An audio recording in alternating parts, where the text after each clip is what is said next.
நாதேஷ் நேயர்களுக்கு வணக்கம். அரசியல் பல பரபரப்பான கட்டங்களை நோக்கி நகர்ந்து கொண்டு இருக்கிறது. இப்போ என்ன பரபரப்பு அப்படின்னு கேட்டிங்கன்னா, எக்ஸிட் போல்ஸ் வந்திருக்கு. நேற்றே நம்ம அந்த விஷயங்களை வந்து டீகோட் பண்ணி பார்த்துருந்தோம். இதில் சர்ப்ரைசிங்கான ஒரு சில விஷயங்கள் வந்திருக்கு. என்ன அப்படின்னு பார்த்தீங்கன்னா, ஆக்சிஸ் மை இந்தியா அப்படின்ற நிறுவனம் இந்தியா டுடேவோட சேர்ந்து நடத்தின கருத்து கணிப்பில் வந்து பார்த்தீங்கன்னா, நடிகர் விஜய் அவர்களுடைய கட்சிக்கு 98லேருந்து 120 சீட்டுகள் வரையும் கிடைக்கிறதுக்கான வாய்ப்பு இருக்குது. அது மட்டும் இல்லாமல் எக்கச்சக்க ப்ரொஜெக்ஷன்ஸ் தான் அவங்க கொடுத்தாங்க. என்னென்னு பார்த்தீங்கன்னா, அதில் பல இடங்களில் வந்து பார்த்திங்கன்னா விஜய் அவர்களுக்கு ஃபீமேல் ஓட் இன்க்ரீஸ் ஆகிருக்கு. கேஸ்ட் வைஸில் டிஎம்கே அளவுக்கான ஓட் ஷேரை வந்து பார்த்திங்கன்னா டிவிகே வாங்கியிருக்கு. பல இடங்களில் அதிமுகவை விட அதிகமான ஓட்டுகள் வாங்கியிருக்கு. பல இடங்களில் தாவேக்கா வாங்கின அந்த ஓட்டு அப்படின்னு பார்த்திங்கன்னா அதிமுகவுடைய ஓட்டு வங்கியை உடச்சி வாங்கியிருக்கு அப்படின்ற மாதிரி விஷயங்களை மை ஆக்சிஸ் இந்தியா வந்து சொல்லியிருக்கு. குறிப்பாக பார்த்தீங்கன்னா இந்தியா டுடேவோட சர்வே இதுதான் கொடுத்துருக்கு.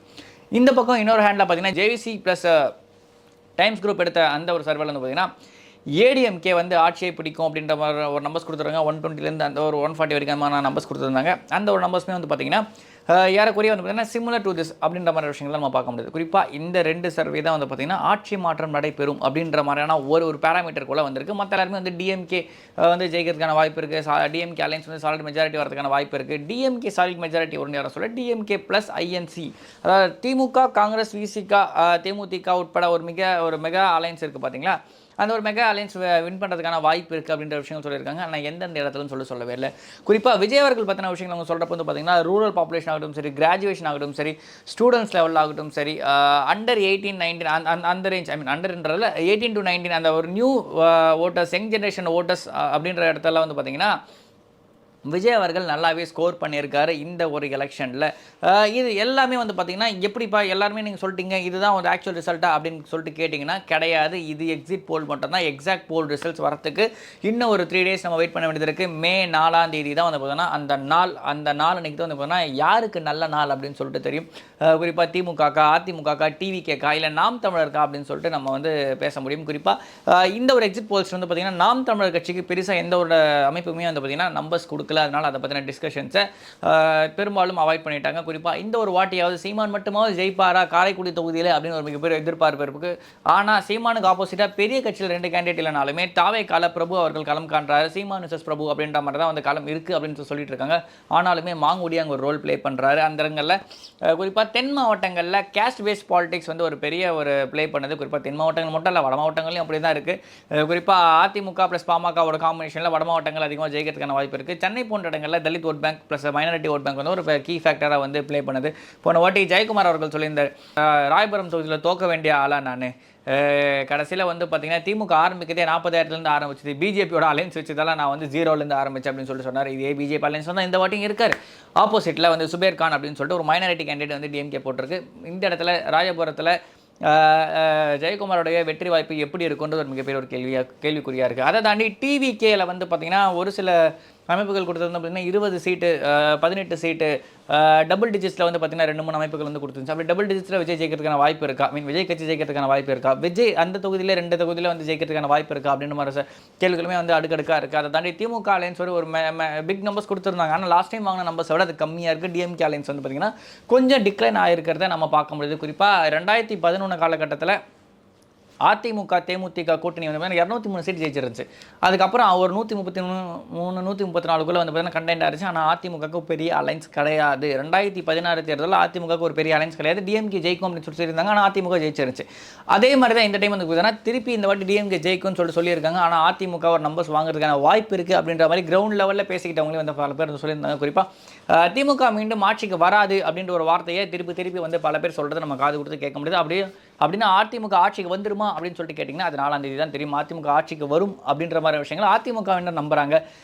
அதை தவிர்த்து ஒரு சில பொதுமக்களும் நம்புறாங்க. ஒரு சில திமுக காரங்களை திருப்பி திமுக தான் சரித்திரமே இல்லை, இந்த வாட்டி தான் இந்த வரலாறு நாங்கள் படைக்க போகிறோம், திராவிட மாடல் 2.0, ஸ்டாலின் 2.0 அப்படின்னு சொல்லிட்டு பல விஷயங்கள் வந்து சொல்லிட்டு இருக்காங்க. எது நடக்க போகுதுன்னு சொல்லிட்டு காத்திருந்து பார்க்கலாம். அது மட்டும் இல்லாமல் விஜய் அவர்களுடைய கட்சி நம்ம இந்த இடத்துல ஒரு கீ ரோலை ப்ளே பண்ணுறதை நம்ம பார்க்க முடியுது. மை ஆக்சஸ் இந்தியா கொடுத்த டேட்டா படி இந்த ஓட்ஸ் அவர் வாங்கியிருக்கார் அப்படின்னா அவரோட ஓட் பர்சன்டேஜ் ஆல்மோஸ்ட் ஒரு 30-35% வந்து கிராஸ் பண்ணுறதுக்கான வாய்ப்பு இருக்குது. குறிப்பாக இந்த 30-35% தாண்டி அவரோட ஓட் பேங்க் போகிறப்ப அவரே ஆட்சியை பிடிக்கிறதுக்கான வாய்ப்பு இருக்குது. பல இடங்கள் அவர் மெஜாரிட்டி வரதுக்கான வாய்ப்பு இருக்குது. பல இடங்கள் அப்படி தான் வந்து சொல்லிக்கிட்டு இருக்காங்க. அப்படி இருக்கிறப்ப இந்த ஒரு எக்ஸிட் போல்ஸ்ன்றது ஒரு மினிமம் நம்பர்ஸ் வச்சு, அதாவது ஒரு சாம்பிள் ஸ்பேஸ், ஒரு சின்ன ஒரு சாம்பிள் ஸ்பேஸை வச்சு தான் அதை பற்றி போய்கிட்டு இருக்கு. அதை தாண்டி இந்த சாம்பிள் ஸ்பேஸை வச்சு இவ்வளோ பெரிய ஒரு நம்பர்ஸ் நம்ம டிசைட் பண்ணிட முடியுமா அப்படின்ற ஒரு கேள்வி இருக்குது. பல இடங்களில் பல எக்ஸிட் போல்ஸ் வந்து ஃபெயில் ஆகிறதையும் நம்ம பார்க்க முடிஞ்சிருக்கு.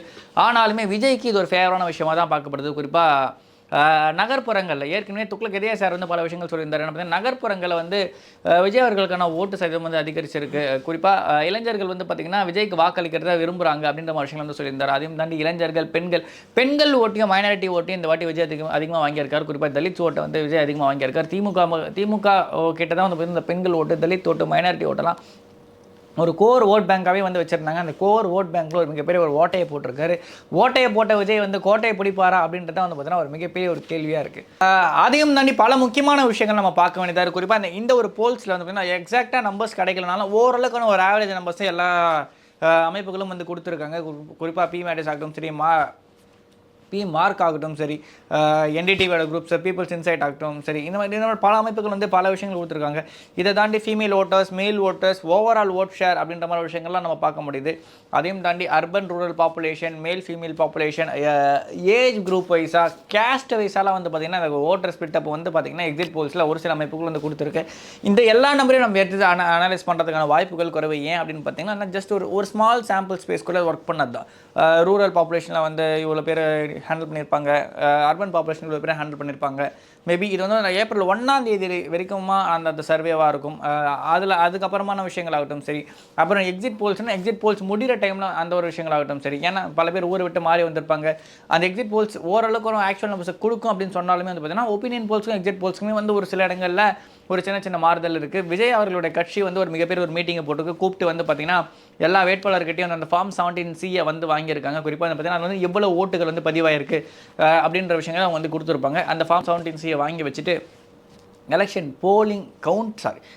கவுண்டிங் இருக்குது பார்த்தீங்கன்னா, அந்த ஓட் கவுண்டிங் நடக்கிற அன்றைக்கி வந்து பார்த்தீங்கன்னா எல்லாருமே வந்து கீனாக இருக்கணும்னு சொல்லிட்டு ஆல்ரெடி அதிமுக வந்து அவங்க கட்சிக்காரங்களுக்குலாம் ஒரு சர்க்கிள் கொடுத்துருக்காங்க. இப்போ விஜயும் அதை தான் வந்து சொல்லியிருக்காரு. நீங்கள் வந்து பார்த்தீங்கன்னா வாக்கு எண்ணும் மையத்தில் வந்து தெளிவாக இருக்கணும் அப்படின்ற விஷயங்கள் கேட்டிருக்காங்க. அதே மாதிரி சிடிஆர் நிர்மல்குமார் வந்து ஒரு சில விஷயங்கள் போய் கேட்டுக்கிறாங்கன்னு பார்த்தீங்கன்னா, எங்களுக்கு கவுண்டிங் அன்றைக்கி வந்து பார்த்தீங்கன்னா அந்த போஸ்டல் ஓட்டெலாம் கவுண்ட் பண்ணுறப்ப வீடியோ ரெக்கார்டிங் வந்து நீங்கள் பண்ணுங்கள்.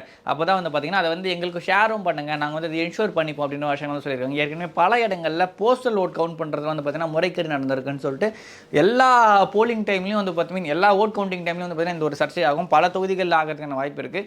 ஒரு சில தொகுதிகளில் அது ரீகவுண்ட் பண்ணுறப்ப வந்து பார்த்தீங்கன்னா அந்த வின்னரே வந்து பார்த்தீங்கன்னா மாறதுக்கான வாய்ப்புமே வந்து இருந்திருக்கு. ஒரு சில இடங்கள் அது நெகட்டிவாகவும் போயிருக்கு. அந்த மாதிரி விஷயங்களுமே நம்ம பார்க்க முடியுது. அப்போ இந்த இடத்துல டிவிக்கே ஒரு அட்வான்ஸான ஸ்டாண்ட் எடுக்கிறாங்களா அப்படின்னு ஒரு கேள்வி இருக்குது. ஏற்கனவே சிடிஆர் நிர்மல்குமார் ஒரு கடிதம் அனுப்புறேன்னு போயிட்டு மாற்றி அனுப்பிட்டாரு. அந்த மாதிரி எல்லாம் இந்த வாட்டி எதுவும் பண்ணாமல் இருப்பார் அப்படின்னு சொல்லிட்டு நம்ம நம்புகிறோம். சரி, விஜய் அவர்களுக்கான வாய்ப்பு இருக்கா, விஜய் அவர்களுக்கான வெற்றி வாய்ப்பு இருக்கான்னு சொல்லிட்டா இல்லவே இல்லை அப்படின்னு சொல்லிட்டு நம்ம சொல்லிட முடியாது. அதுக்கான வாய்ப்புகள் வந்து இருக்கிறத நம்ம பார்க்க முடியுது. குறிப்பாக அந்த மை ஆக்சஸ் இந்தியா போன்ற நிறுவனங்கள்லாம் எடுத்து போடுது. இந்தியா டுடே மாதிரியான ஒரு ரெப்யூட்டட் இன்ஸ்டியூஷன் வந்து பார்த்திங்கன்னா இந்த மாதிரி ஒரு சர்வே எடுத்து போடுமா அப்படின்னு ஒரு கேள்வி இருக்குது. அதை தாண்டி அது அவங்களோட சாம்பிள் ஸ்பேஸ், அந்த இடங்கள் சார்ந்த விஷயங்கள் நோக்கி நம்ம நகர வேண்டியது இருக்குது. Exact polls versus exit polls அப்படின்ற விஷயங்கள் நம்ம பார்க்க முடியுது. எக்ஸாக்ட் போல்ஸ் என்ன ஆயிருக்கு, ஒரு நம்பர்ஸ், ஒரு பெரிய நம்பர்ஸ் வந்து இந்த வாட்டி போல் ஆகலை அப்படின்ற விஷயம் சொல்லாலுமே ஒரு சின்ன டிஃப்ரென்ஸ் இருக்குது. பல பேர்கிட்ட இந்த வாட்டி வந்து பார்த்தீங்கன்னா அந்த ஓட்டு போடுறதுக்கான ஆர்வம் இருந்துச்சு. பல இடங்களில் வந்து பார்த்தீங்கன்னா நோட்டா இந்த வாட்டி நம்பர்ஸ் குறையிறதுக்கான வாய்ப்பு இருக்குது. இத்தனை வாட்டி நான் நோட்டாக்கு போட்டேன், இத்தனை வாட்டி நான் யாரோ ஒரு இண்டிபெண்டன்ட் கேண்டிடேட் போட்டேன், இத்தனை வாட்டி நான் நாம் தமிழருக்கு போட்டேன் அப்படின்னு சொல்லிட்டு சொன்ன பெரும்பாலானோர் இந்த வாட்டி விஜய்க்கு போட்டேன் அப்படின்னு சொல்கிறத பார்க்க முடியுது. பல இடங்களில் பல பேர் வந்து பார்த்திங்கன்னா விஜய்க்கு ஓட்டு போட்டேன் அப்படின்னு சொல்லிட்டு வெளிப்படையாக சொல்கிறத நம்ம பார்க்க முடியுது. குறிப்பாக பெண்களாகட்டும் சரி, இளம் வாக்காளராகட்டும் சரி, எல்லாருமே வந்து பார்த்திங்கன்னா விஜய் விஜய் விஜய் அப்படின்ற ஒரு ஃபேக்டர் நோக்கி நகர்றாங்க. எதுக்காக நகர்றாங்கன்னா கேட்டால் ஒரு மாற்றம். திமுக அதிமுகக்கு தொடர்ச்சியாக ஒரு ஆட்சியை நம்ம கொடுத்துட்டோம், திருப்பி ஒரு வாட்டி அவங்களுக்கு கொடுக்க வேணாமே அப்படின்ற விஷயங்கள்லாம் வந்து பார்த்திங்கன்னா அவங்க தொடர்ச்சியாக சொல்கிற விஷயங்கள். அதையும் தாண்டி இந்த ஒரு நம்பர்ஸ் அப்படின்றது வந்து பார்த்திங்கன்னா இவங்களுக்கு எவ்வளோ ஃபேவராக இருக்கும் அப்படின்றத நம்ம வெயிட் பண்ணி தான் பார்க்கணும். ஏன் அப்படின்னா அந்த ஒரு டிஃப்ரென்ஸ்ன்றது கொஞ்சம் அதிகமாக இருக்கிற மாதிரி தான் தெரியுது.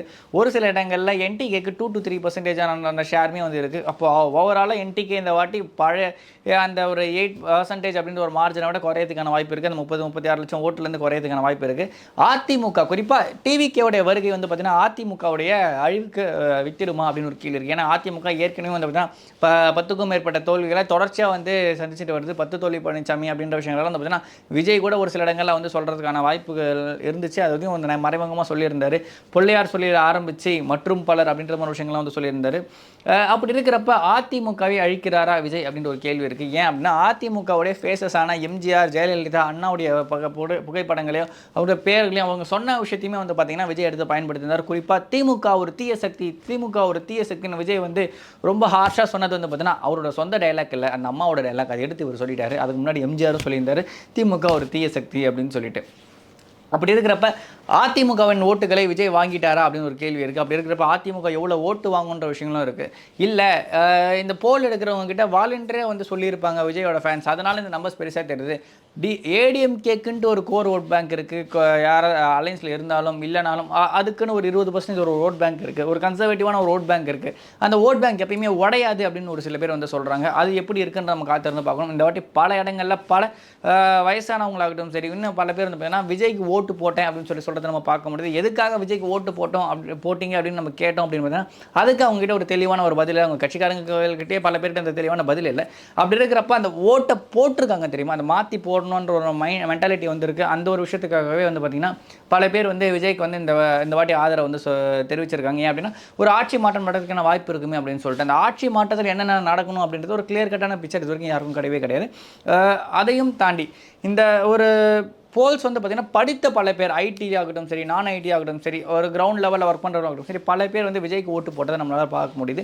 போட்டால் அவங்க வந்து டிக்ளேர் பண்ணியிருக்காங்க. அப்படி இருக்கிறப்ப எவ்வளோ ஓட்டுகள் வந்து விஜய் வாங்குறாருன்னு ஒரு கேள்வி இருக்குது. 30% மேலே வாங்கிட்டாரு அப்படின்னா 2 பெரிய கட்சிகளில் ஒரு கட்சி அவர் டேமேஜ் பண்ணுறது முக்கியம், உறுதி. அதை யாரை டேமேஜ் பண்ணுறாருன்னு ஒரு விஷயம் இருக்குது. அதையும் தாண்டி விஜய் அவர்கள் ஒரு நம்பர்ஸ் வாங்குறாரு, மற்றவங்க 2 பேருக்கு வந்து ஒரு மெஜாரிட்டி நம்பர்ஸ் கிடைக்கல அப்படின்ற பட்சத்தில் வந்து பார்த்திங்கன்னா விஜய் அவர்களை நம்பி தான் இந்த 2 கட்சிகளும் இருக்கும். ஆம் ஆத்மி கட்சி வந்து ஒரு காலத்தில் காங்கிரஸை எதிர்த்து களம் காண்டு கடைசியில் காங்கிரஸோடவே கூட்டணி வச்சு வந்து ஒரு ஆட்சி அமைச்சிருந்தாங்க. ஆம் ஆத்மியோட ஃபர்ஸ்ட் பீரியட் கெஜ்ரிவால் கட்சி ஆரம்பித்தப்ப. அப்படி இருக்கிறப்ப அதே மாதிரி ஒரு சுச்சுவேஷன் நடக்குமா?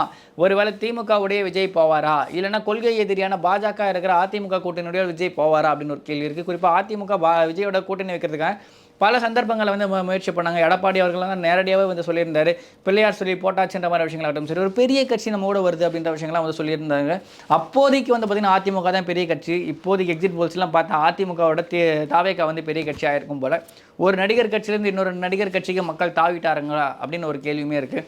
அதையும் தாண்டி உங்களையே நம்பியிருக்க இவ்வளோ மக்களுக்கு நீங்கள் என்ன செய்ய போகிறீங்க விஜய் அப்படின்ற ஒரு கேள்வியுமே வந்து பார்த்திங்கன்னா விஜய் முன்னாடி இருக்குது. அதுக்கெல்லாம் விஜய் தான் வந்து பதில் சொல்லணும். தொடர்ச்சியாக வந்து பார்த்திங்கன்னா அவர் வந்து ஒரு ஆன்மீக பயணம் போய்கிட்டு இருக்கார். அது நம்ம டிஸ்டர்ப் பண்ண வேணாம். 4ஆம் தேதி அவர் என்ன சொல்கிறாரு, என்ன சொல்ல வராரு, இல்லை அவர் மூலியமாக நாட்டுக்கு என்ன சொல்ல வராங்கன்றதை நம்ம தெரிஞ்சுக்க முடியும். இதையும் தாண்டி விஜய்க்கு இன்னும் ஒரு சில விஷயங்கள்லாம் இருக்குது. இந்த ஹங் அசம்பிளி மாதிரியான விஷயங்கள்லாம் வரப்போ விஜய் வந்து ஒரு டிசைடிங் ஃபேக்டராக இருப்பார். கூட இருந்து ஆதரவு தராரா, வெளியிருந்து ஆதரவு தர போகிறாரா, இல்லை அவர் என்ன மாதிரியான விஷயங்கள் பண்ண போகிறாரு, டெபுட்டி சிஎம் மாதிரியான விஷயங்கள் கேட்பாரா அப்படின்ற விஷயங்களும் நம்ம பார்க்க வேண்டியதாக இருக்குது. அதையும் தாண்டி பல பேர் வந்து பார்த்திங்கன்னா விஜய் என்ன தான் சிஎம், ஒரு இலக்காலாம் நாங்கள் ரெடி பண்ணிட்டோம், இவங்கெல்லாம் வந்து மந்திரி சபையை வந்து முடிவு பண்ணியாச்சு அப்படின்ற மாதிரி விஷயங்கள்லாம் வந்து சொல்லிகிட்டு இருக்காங்க. ஏற்கனவே இந்த விஷயம் வந்து கிசுகிசுக்கப்பட்டுச்சு. என்னென்னு பார்த்தீங்கன்னா சீட்டு கொடுக்குறப்பவே வந்து பார்த்திங்கன்னா புஷி ஆனந்த் அவர்கள் வந்து பல பேரை வந்து பார்த்தீங்கன்னா இலாக்கா சொல்லி தான் அழைச்சார். பொதுப்பணித்துறை, சுகாதாரத்துறை, சட்டத்துறை அப்படின்னு நீர்வளத்துறைன்னு சொல்லிட்டு இது பண்ணி தான் நிதித்துறை அப்படின்னு சொல்லிட்டு பொறுப்பு கொடுத்து சீட்டு கொடுத்தவங்கள பல பேர் வந்து பார்த்தீங்கன்னா புஷி ஆனந்த் அப்படி தான் கூப்பிட்டாரு அப்படின்ற மாதிரி செய்திகள் வந்து அரசியல் புரசலாக இருந்துச்சு.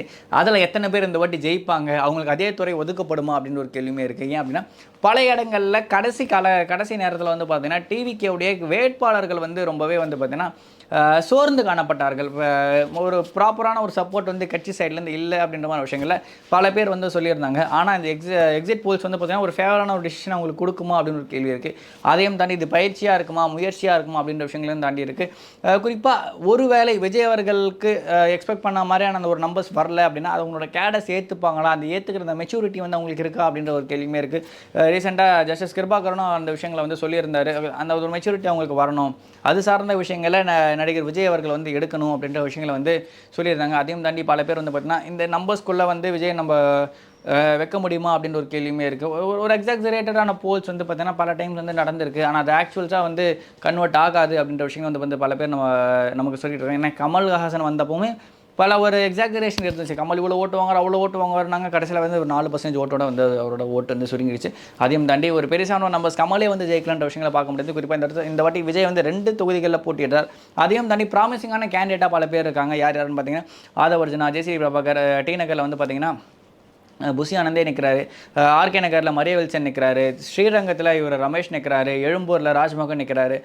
இது மாதிரி பல பேர் நிற்கிறாங்க. லெஃப்ட் பாண்டி ஆகட்டும் சரி, டாக்டர் பிரபு ஆகட்டும் சரி, பர்வேஷ் ஆகட்டும் சரி, இந்த மாதிரி பல பேர் வந்து நிற்கிறாங்க. குறிப்பாக தூத்துக்குடியில் விஜயுடைய நண்பர் ஸ்ரீநாத் வந்து நிற்கிறாரு. அப்படி இருக்கிறப்ப திருத்தணியில் சத்யகுமார் நிற்கிறார். அவர் கூட வந்து பிரச்சாரம் பண்ணுறது கூட ஆள் போல அப்படின்ற மாதிரி விஷயங்களை பார்க்க முடியுது. அரக்கோணத்தில் காந்திராஜ் நிற்கிறாரு. பூந்தமல்லியில் வந்து பிரகாசம் அப்படின்ற ஒருத்தர் நிற்கிறாரு. அதுவும் தாண்டி கட்சியில் கேஸ் இருக்க ஒரு சில பேர் நிற்கிறாங்கன்னு ஒரு சர்ச்சையாக இருந்துச்சு. அதை தாண்டி விஎஸ் பாபு, கூப்பா கிருஷ்ணன், செங்கோட்டையன், சத்யபாமா போன்றவர்களும் வந்து நிற்கிறாங்க. இவங்களை எவ்வளோ பேருக்கு அந்த வெற்றி வாய்ப்புகள் இருக்கும் அப்படின்ற ஒரு கேள்வியுமே இருக்குது. குறிப்பாக ஒரு இடத்துல பேசுகிறப்போ ஜனிஷ் கோடீஸ்வரன் சார் சொல்லியிருந்தார், குறிப்பாக ரமேஷ் போன்றவர்கள், இடும்பவனம் கார்த்திக் போன்றவர்கள்லாம் வந்து சட்டமன்றத்துக்கு போகணும் அப்படின்ற மாதிரி விஷயங்கள் வந்து சொல்லியிருந்தார். அப்படி இருக்கிறப்ப ரமேஷ் போன்றவர்களுக்கெல்லாம் இந்த வாய்ப்பு கிடைக்குமா, அது கிடைச்சா நல்லா இருக்குமே அப்படின்ற மாதிரி விஷயங்கள் வந்து பார்க்க முடியுது. குறிப்பாக அதை தாண்டி ராஜ்மோகன் போன்றவர்கள், ஆதவ் அர்ஜுனா போன்றவர்கள், மரிய வில்சன், இந்த மாதிரி பல பேர் இருக்காங்க. சிடிஆர் நிர்மல்குமார் வந்து திருப்பரங்குன்றத்தில் நிற்கிறார். திருப்பரங்குன்றத்தில் டிவிக்கு வந்து ஒரு பெரிய ஸ்டாண்டே எடுக்கவே இல்லை. ஆப்போசிட்டில் வந்து ஒரு பெரிய கேண்டிடேட்டாக வந்து ராஜன் செல்லப்பா வந்து நிற்கிறாரு. யாருக்கு அந்த வெற்றிகள் போய் சேரும் அப்படின்னு ஒரு கேள்வி இருக்குது. குறிப்பாக பல இடங்களில் அதிமுகவோடைய ஓட்டை டிவிக்கு உடைக்குது அப்படின்ற ஒரு நம்பர்ஸை வந்து பார்க்க முடியுது. அதிமுகவோட ஓட்டை டிவிக்கு உடைக்குது அப்படின்னா அந்த ஃபேவர் யாருக்கு போகும் அப்படின்ற ஒரு கேள்வி இருக்குது. அந்த ஃபேவர் மெஜாரிட்டியாக வந்து பார்த்திங்கன்னா டிஎம்கேக்கு போகிறதுக்கான வாய்ப்புமே இருக்குது. இன்னும் ஒரு சில பேர் வந்து பார்த்திங்கன்னா டிஎம்கே இந்த எக்ஸிட் போல்ஸில் வந்த நம்பர்ஸை விட அதிகமான நம்பர்ஸில் ஸ்கோர் பண்ணுறதுக்கான வாய்ப்பு இருக்குது அப்படின்ற ஒரு சில பேர் சொல்கிறாங்க. இல்லை, டிஎம்கே ஓட்டை தான் வந்து விஜய் மேஜராக உடைக்கிறாரு, ஏடிஎம்கே ஸ்கோர் பண்ணி ஜெயிச்சிரும் அப்படின்ற மாதிரி விஷயங்களை பல பேர் சொல்கிறாங்க. குறிப்பாக ஜோனேஷ் பாண்டியன் உட்பட பல பேர் வந்து பார்த்திங்கன்னா அதிமுக ஜெயிச்சிரும், இந்த இதெல்லாமே வந்து பார்த்தீங்கன்னா காசு கொடுத்து வர கருத்து கணிப்பு தான், யார் காசு கொடுக்குறாங்களோ அவங்களுக்கு ஃபேவராக வந்து பார்த்தீங்கன்னா அந்த கருத்து கணிப்பு நிறுவனங்கள் போட்டுடுறாங்க அப்படின்ற ஒரு குற்றச்சாட்டையும் வந்து வச்சிருந்தார். பல கருத்து கணிப்புகள் அப்படி தான் நடக்குது அப்படின்ற விஷயங்களையும் வந்து நம்ம வந்து சொல்லி தான் ஆகணும். ஏன் அதனால் வெளிப்படையாகவே வந்து தெரிகிற மாதிரி விஷயங்கள். போன வாட்டி ஒரு குரூப் வந்து பார்த்திங்கன்னா ரெகுலராக சர்வேட்டு போகிற குரூப், கோயம்புத்தூரில் ஒரு கேண்டிடேட் ஜெயிக்கலன்னா நான் அதுக்கப்புறம் சர்வேவே எடுக்கலை அப்படின்னாரு. கடைசியில் பார்த்தா அந்த கேண்டிடேட் ஜெயிக்கல. இந்த வருஷமும் சர்வே எடுத்து போட்டு 2 கோடி ரூபாய் அப்படி இப்படின்னு சொல்லிட்டு பஞ்சாயத்துலாம் வந்து அந்த குரூப் மாட்டிருந்துச்சு. சரி, இருந்தாலுமே வந்து பார்த்திங்கன்னா இந்த ஒரு எக்ஸிட் போல்ஸ்ன்றது ஒரு ஜஸ்ட் ஒரு நம்பர்ஸ் மட்டும் தான். உங்களுக்கு வந்து ஒரு அடிஷ்னல் ப்ரெடிக்ஷன் மாதிரி தான். நீங்கள் வந்து இந்த ஜோசியம் பார்க்குற மாதிரி தான் வந்து பார்த்திங்கன்னா இந்த எக்ஸிட் போல்ஸ் இந்த மாதிரி விஷயம் நடக்கிறதுக்கான வாய்ப்பு இருக்குதுன்னு சொல்லிட்டு உங்களுக்கு நாங்கள் சொல்கிறோமே தவிர்த்து இது அப்படியே நடந்துடும், விஜய் தான் செய்யும் அப்படின்ற மாதிரி விஷயங்கள் நம்ம சொல்லிட முடியாது. ஏன் அப்படின்னு பார்த்தீங்கன்னா அதுக்கான உழைப்பையும் அதுக்கான ப்ராசஸையும் விஜய் அவர்கள் பண்ணியிருந்தாராம். மக்கள் வந்து அதுக்கான விஷயங்கள் அவர் கொடுத்துருப்பார். ஒரு சில டைமில் ரொம்ப மைனர் டிஃப்ரென்ஸில் தோற்று போயிருந்த பல பேர் நம்மளால் பார்க்க முடியும். குறிப்பாக 2016 திமுக அப்படி தான் தோற்று போயிருந்துச்சு. இதெல்லாம் தாண்டி எம்ஜிஆர் மாதிரி, கலைஞர் மாதிரிலாம் வந்து பார்த்தீங்கன்னா ஒரு சில பேர் வந்து சொல்லிக்கிட்டு இருக்காங்க. பட் அப்படி இருக்கிறப்ப எம்ஜிஆர் வந்து ஒரு காலகட்டத்தில் வந்து பார்த்திங்கன்னா ஒரு எலெக்ஷனில் தோற்றுருந்தார். 80 நடந்த பாராளுமன்ற தேர்தலில் எம்ஜிஆர் அவர்கள் வந்து தோற்று போனார். திமுக காங்கிரஸ் கூட்டணி வந்து வெற்றி பெற்றிருந்துச்சு. அப்படி இருக்கிறப்ப வந்து பார்த்திங்கன்னா எம்ஜிஆர் மீது கப்பல் பேர ஊழலை காரணமாக வச்சே திமுக பிரச்சாரம் பண்ணி பார்லிமெண்ட் எலெக்ஷனில் எம்ஜிஆரை தோக்க வச்சுருந்தாங்க. பல பேர் சொல்லுவாங்க எம்ஜிஆர் அரசு தேர்தலில் தோற்றதே கிடையாது அப்படின்னு சொல்லிட்டு. 80 பாராளுமன்ற தேர்தலில் எம்ஜிஆர் தோற்றுருக்காரு, அதை நோட் பண்ணிக்கோங்க. அதுக்கப்புறமா வந்து பார்த்தீங்கன்னா எம்ஜிஆருடைய ஆட்சி கலைக்கப்பட்டது மத்திய சர்க்காரால். அப்போதைக்கு பிரதமராக இருந்தவங்க இந்திரா காந்தி. எம்ஜிஆருடைய ஆட்சி வந்து பார்த்தீங்கன்னா கலைக்கப்படுது. எம்ஜிஆர் வந்து சட்டமன்ற தேர்தலில் திருப்பி சந்திக்கிறார். அப்போ சந்திக்கிறப்ப வந்து பார்த்தீங்கன்னா நான் என்ன தவறு செய்தேன் அப்படின்ற ஒரே ஒரு டேக்லைன் மட்டும் தான், என்ன ஏன் இப்படி பண்ணீங்க, நான் என்ன தப்பு பண்ணேன்னு சொல்லிட்டு பிரச்சாரம் பண்ணுறாரு. அந்த தேர்தலில் வெற்றி பெறுறாரு, திருப்பி சிஎம் ஆகிடுறாரு. 80 அந்த ஒரு தேர்தலில். அந்த தேர்தலில் சுவாரஸ்யமான விஷயம்னு பார்த்தீங்கன்னா பார்லிமெண்ட் தேர்தலில் என்ன பிரச்சாரத்தை திமுக கையில் எடுத்துச்சோ அதே பிரச்சாரத்தை தான் வந்து பார்த்திங்கன்னா சட்டமன்ற தேர்தல் எடுத்துச்சு. ஆனால் அந்த சட்டமன்ற தேர்தலில் மக்கள் வந்து அந்த பிரச்சாரத்தை ஒதுக்கி வச்சுட்டாங்க. அதுக்கு முன்னாடியே வந்து திமுகவினர் வந்து பார்த்திங்கன்னா பல பேர் வந்து இவங்க தான் அமைச்சர்கள், இவங்க தான் மினிஸ்ட்ரிக்கு போகிறாங்க, இவங்க தான் ஜெயிக்க போகிறாங்கன்னு சொல்லி ஒரு அட்வான்ஸ்மெண்ட்டாக பண்ணி பல பேர் சென்னையில் குடியேறி சட்டமன்றத்தில் ரூம் பார்க்குறதுலேருந்து பல விஷயங்களை பண்ணிட்டாங்களாமா. படிச்சதே தெரிஞ்சுக்கிறோம் நம்மளே. அப்படி இருக்கிறப்ப ஜெயிச்சது எம்ஜிஆர். ஒரு மிகப்பெரிய ஒரு தோல்வியை வந்து பார்த்திங்கன்னா திமுக வந்து தழுவி இருந்துச்சு. பட் அந்த மாதிரி ஒரு அட்வான்ஸ்மெண்ட்டான விஷயங்களை தான் வந்து பார்த்திங்கன்னா இப்போ டிவிக்கு வினர் பண்ணிகிட்டு இருக்காங்க. இலாக்கா ஆகட்டும் சரி, அது சார்ந்த பல டிஸ்கஷன் ஆகட்டும் சரி, இந்த மாதிரியான விஷயங்கள்லாம் வந்து பார்த்திங்கன்னா டிவிக்கு வினர் பண்ணிக்கிட்டு இருக்காங்க. அப்படி இருக்கிறப்ப இது 80 தேர்தலில் திமுக மாதிரியான விஷயங்கள் நடக்குமா, இல்லை எம்ஜிஆர் மாதிரி ஒரு வெற்றி பெறுவாரா அப்படின்ற ஒரு கேள்வியுமே இருக்குது. எம்ஜிஆர் டேரெக்டாக வந்து வெற்றி பெறார். அதுக்கு முன்னாடி பல இடைத்தேர்தலில் சந்திச்சிருந்தார். திண்டுக்கல் ஆகட்டும் சரி, கோயம்புத்தூர் ஆகட்டும் சரி, பல இடைத்தேர்தலில் வந்து எம்ஜிஆர் சந்திச்சிருந்தார். அதை தாண்டி பல பேரோட கைட்லைன்ஸ் இருந்துச்சு. பல இடங்களில் பல கூட்டணி சார்ந்த விஷயங்கள், பல முக்கியமான முடிவுகள். திமுகவில் வந்து கடினமாக உழைச்சவங்க. திமுகலேயே அவருக்கு ஒரு 20 வருஷம் எக்ஸ்பீரியன்ஸ் இருந்துச்சு, எம்எல்ஏவான எக்ஸ்பீரியன்ஸ் இருந்துச்சு. இந்த மாதிரி பல எக்ஸ்பீரியன்ஸ் சேர்ந்து தான் வந்து பார்த்திங்கன்னா எம்ஜிஆர் ஒரு மிகப்பெரிய ஒரு பின்பமாக வந்து இருந்தார். அப்படி அதற்கான கடின உழைப்பையும் போட்டார், ரோட்லேயே இருந்தார், ஜனங்களோடவே இருந்தார். அப்படி இருந்த மனுஷன் ஜெயிச்சார். அப்போ அந்த மாதிரி விஷயங்கள்லாம் விஜய் பண்ணியிருக்காரா அப்படின்ற ஒரு கேள்வியுமே இருக்குது. அடுத்த ஒரு எம்ஜிஆராக விஜய் ப்ரொஜெக்ட் பண்ணப்படுறார். அதற்கான விஷயங்களை எம்ஜிஆருக்கு ஈக்குவலாக விஜய் வந்து மக்கள் வச்சு பார்க்குறாங்களான்னு ஒரு கேள்வியுமே இருக்குது. அந்த கேள்விக்கு எல்லா பதிலுமே வந்து பார்த்திங்கன்னா மே 4ஆம் தேதி ரிசல்ட்டில் இருக்குது.